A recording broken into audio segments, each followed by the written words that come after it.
오늘 우리에게 준 하나님 말씀 창세기 12장 2절의 말씀입니다.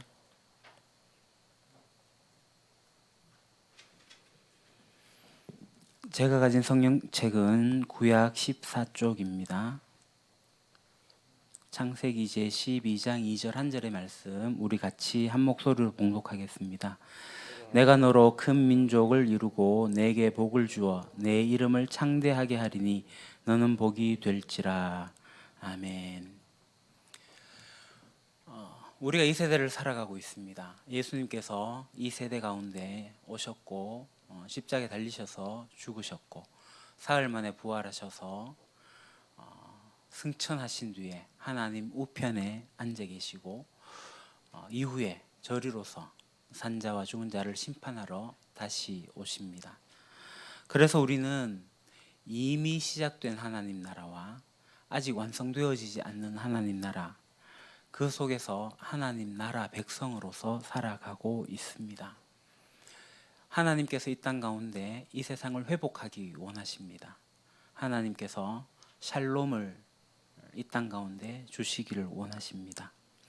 그래서 하나님께서 깨어진 이 세상, 하나님을 떠난 이 세상 가운데 한 민족을 택하셨습니다. 한 민족을 세우기 위해서 한 명을 택했는데 그 한 명이 누구냐? 바로 우리가 보고 있는 아브람입니다.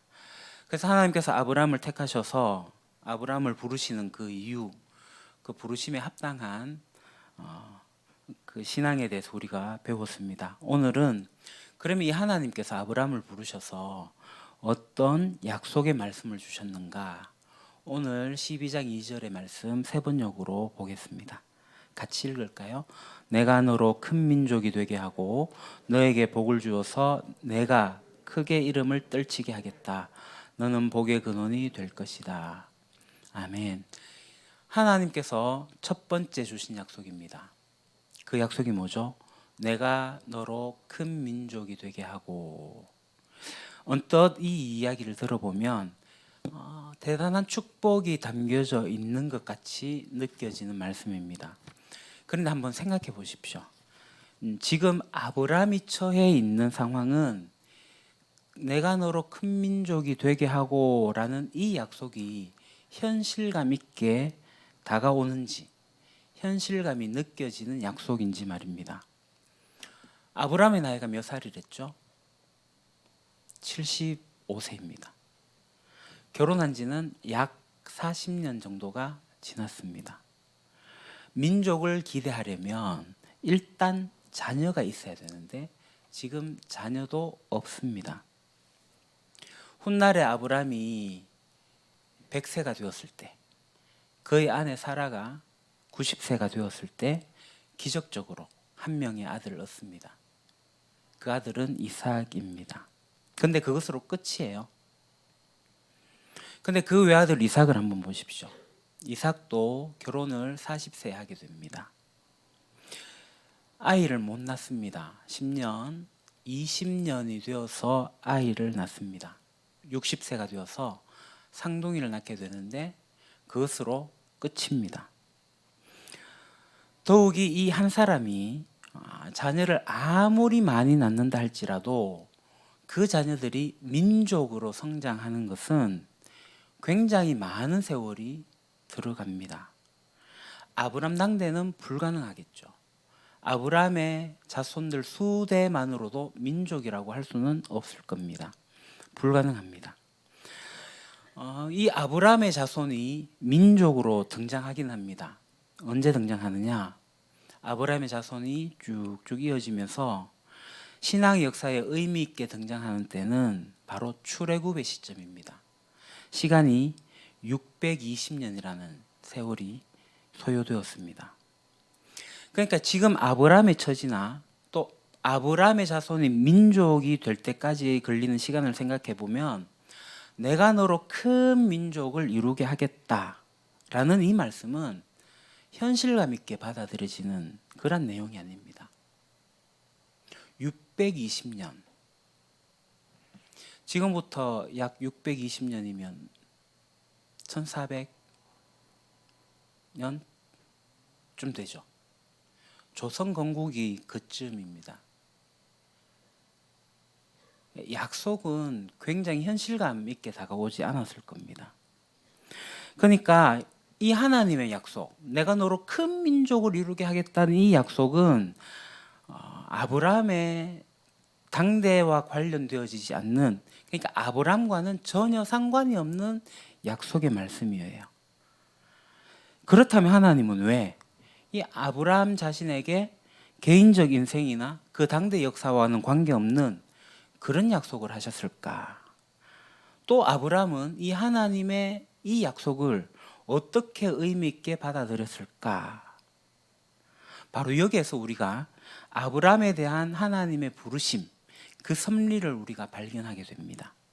그것은 첫째로 이제 부름받은 이 아브라함의 인생은 아직 눈에 보이지 않는다 할지라도 장차 이루어질 먼 훗날의 자손까지 바라보고 그들까지 품고 나가야 하는 인생이다 라는 것을 가르쳐 줍니다. 다시 말해서 먼 훗날에 이루어질 것에 대한 씨 뿌리는 자의 사명이 여기에 부르심 안에 담겨져 있다는 것입니다. 자신의 인생만을 놓고 보면 작은 일에도 일희일비할 수밖에 없고요. 사소한 일에도 실망해서 무릎을 꿇을 수도 있습니다. 하지만 멀리 바라본다면 뒤에 올 나의 자손들이 앞서간 나를 보고 판단할 것을 생각하게 되면 결코 지금 내가 부끄러운 선택을 할 수가 없는 거죠.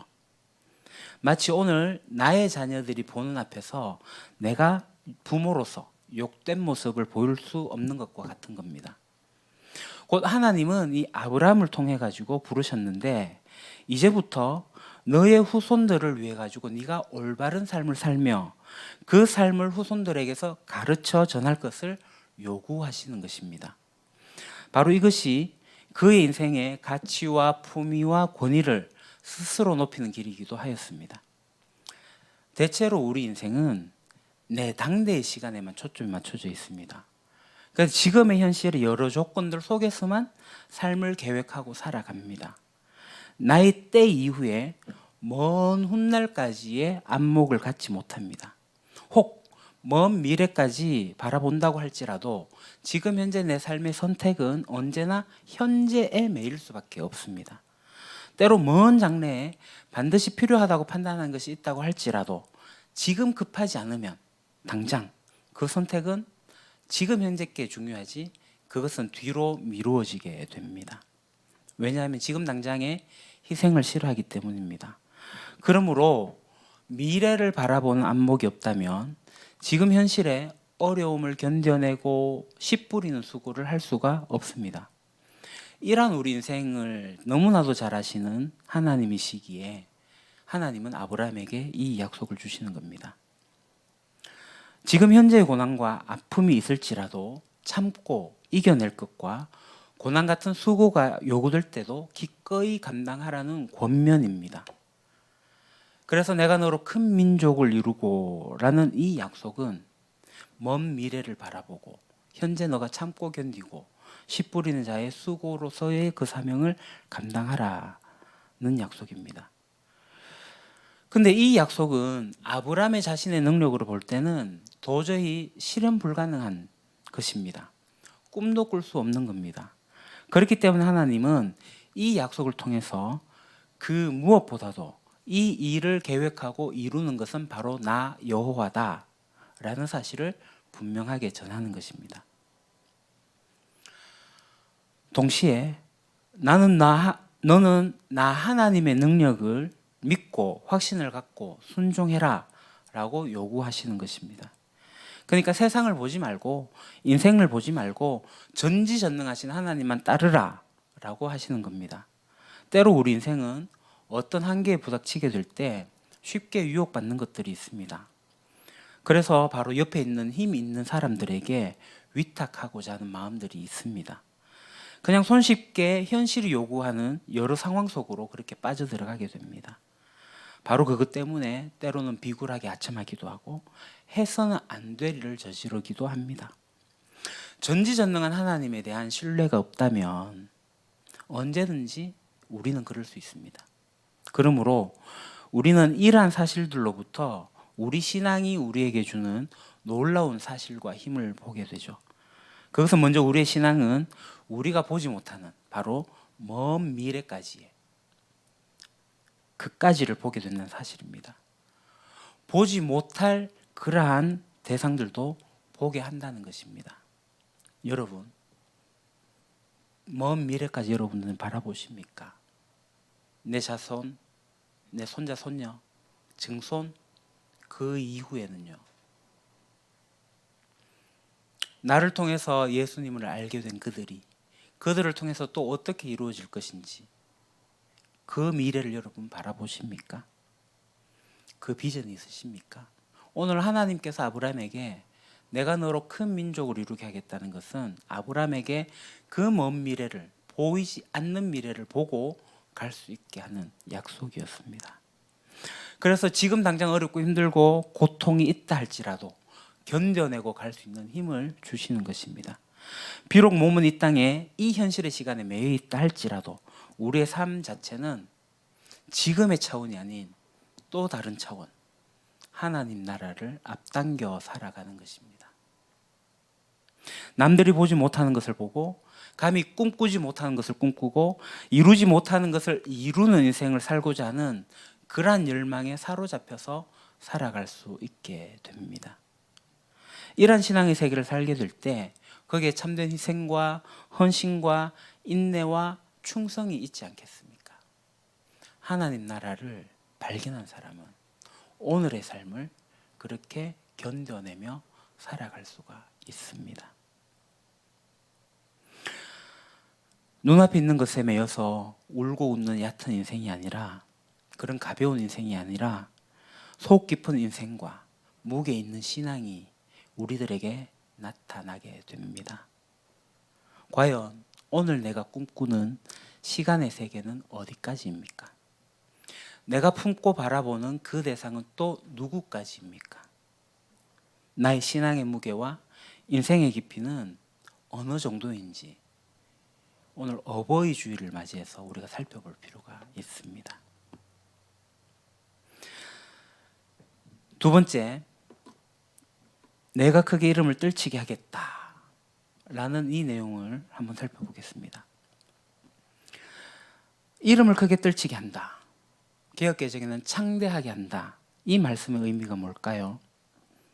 이것은 지금 아브라함의 이름이 뒤에 올 후손들과 온 세상에 널리 알려진다는 것이죠. 모든 민족, 모든 사람들로부터 크게 존경받고 늘 기억되는 인물이 될 거다라는 그런 의미가 담겨져 있습니다. 너무나도 큰 축복의 말씀입니다. 사람이 이 세상을 살다가 누구나 다 죽고 사라집니다. 그렇지만 과연 그 이름을 영원히 남기고 그렇게 오래도록 존경과 사랑을 받는 사람이 누구일까요?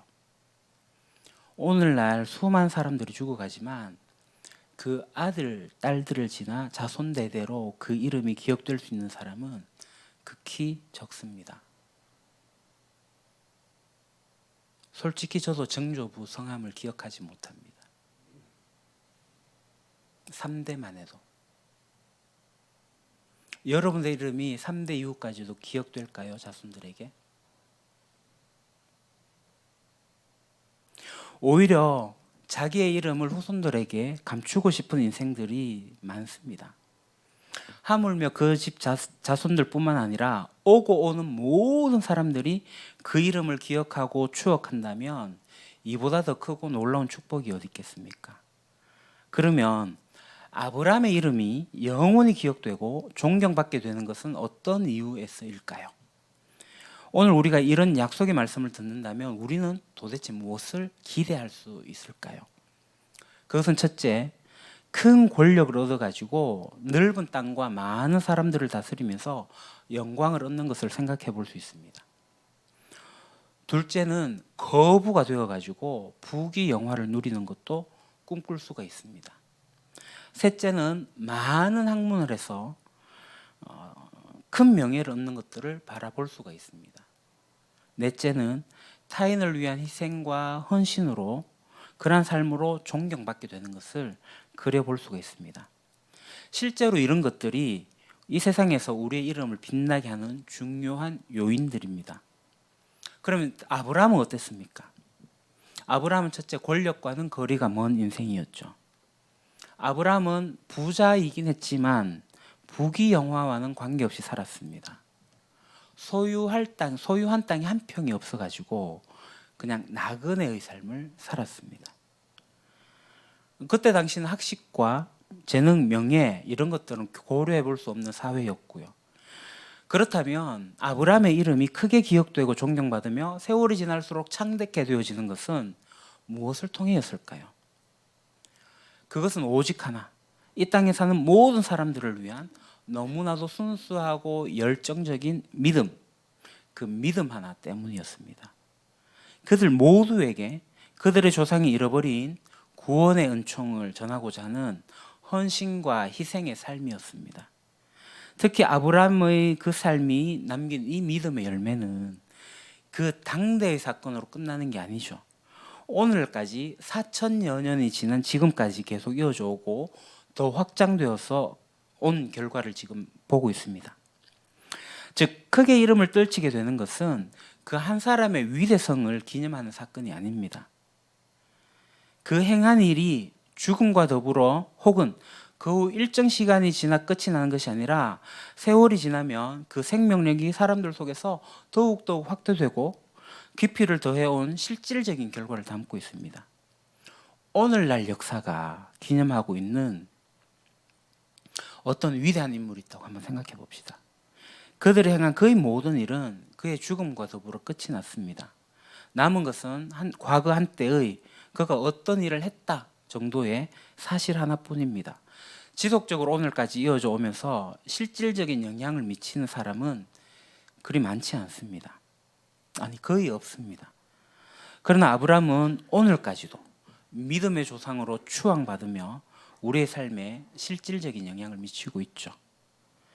인간의 구원을 위한 하나님의 은총을 4천년이 지난 지금까지도 오늘 우리에게까지 전해지고 있습니다. 이 점에서 아브라함의 위대성은 전혀 다른 차원을 가지고 있는 거죠. 그러면 여기서 우리가 또 다른 한 믿음을 좀 생각해 볼 필요가 있겠습니다. 그것은 바로 노아로부터 시작되는 동일한 구원의 신앙을 전수받은 저쪽 메소포타미아 지역에 있었던 셈 족속의 믿음입니다. 아브라함은 이 셈 족속으로부터 떠나서 가나안에 와 있습니다. 아브라함이 175세로 죽어요. 놀라운 것은 노아의 첫째 아들인 셈이 565세로 생존하고 있습니다. 신앙의 조상으로 건재하고 있다는 겁니다. 이 셈 족속의 신앙은 훗날 아브라함이 이제 아들 이삭을 위해서 아내를 선택하게 될 때 그의 고향 땅으로 보내거든요. 그 고향 땅에 있는 친척들에게서 그들의 신앙의 모습을 살펴볼 수가 있습니다.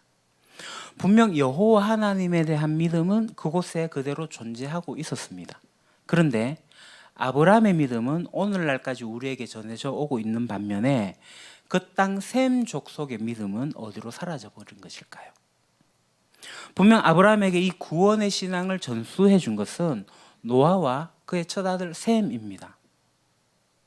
그 셈도 아직 아브라함과 함께 동시대를 살고 있었습니다.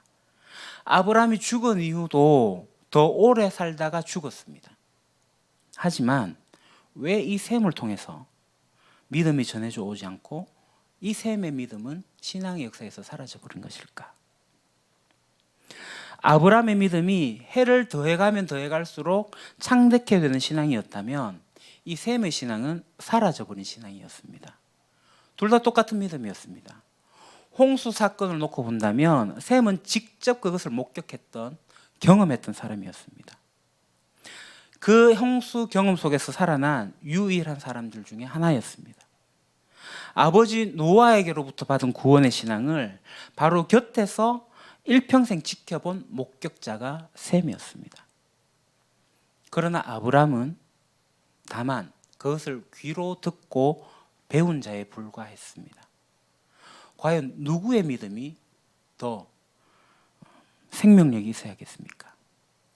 참 희한하게도 이상하게도 당연히 살아 있어야 할 이 셈의 신앙은 소멸되었고 아브라함의 신앙만이 오늘까지 전해져 오고 있습니다. 그럼 이 아브라함의 신앙은 무엇이고 아브라함을 제외한 셈 족속의 신앙은 무엇이었습니까? 이 점에서 우리가 아브라함의 신앙을 다시 살펴보아야 됩니다. 아브라함의 신앙, 세속적 권력과도 인생의 부귀 영화와도 명예와도 상관없는 것이 이 아브라함의 인생이었습니다. 유업으로 남길 땅 한 평이 없는 것이 아브라함의 삶이었습니다. 오직 하나, 자기를 부인한 채 이 땅에 사는 모든 사람들을 위한 하나님의 구원의 은총을 전파하기 위해서 한평생 살다가 죽은 사람이 아브라함입니다. 반면에 이 셈의 신앙은 어땠습니까? 훗날 아브라함의 자손인 야곱이 외삼촌 라반을 만나러 하란으로 가게 됩니다. 이 외삼촌 라반을 보십시오. 그도 셈 족속의 신앙을 간직한 자였습니다. 셈과 함께 동시대를 살아가는 인물이었습니다. 그러나 우리가 이 라반을 통해서 보는 하나님의 신앙은 바로 드라빔과 같은 우상이 들어와 있었던 것입니다. 그리고 이 라반의 삶은 오직 맹목적으로 물질만을 추구하는 탐욕적인 것이었습니다. 즉 아브라함은 오직 하나, 신앙 속에 구원이라는 신앙의 본질적인 은혜만을 담고 있던 반면에 이 셈의 신앙은 부귀영화와 같은 세속적인 가치를 더 중요하게 추구한 것으로 변질되어 있는 것을 발견하게 됩니다. 이 셈 족속의 신앙이 오늘날 한국 기독교의 모습과 맞닿아 있는 것처럼 보입니다.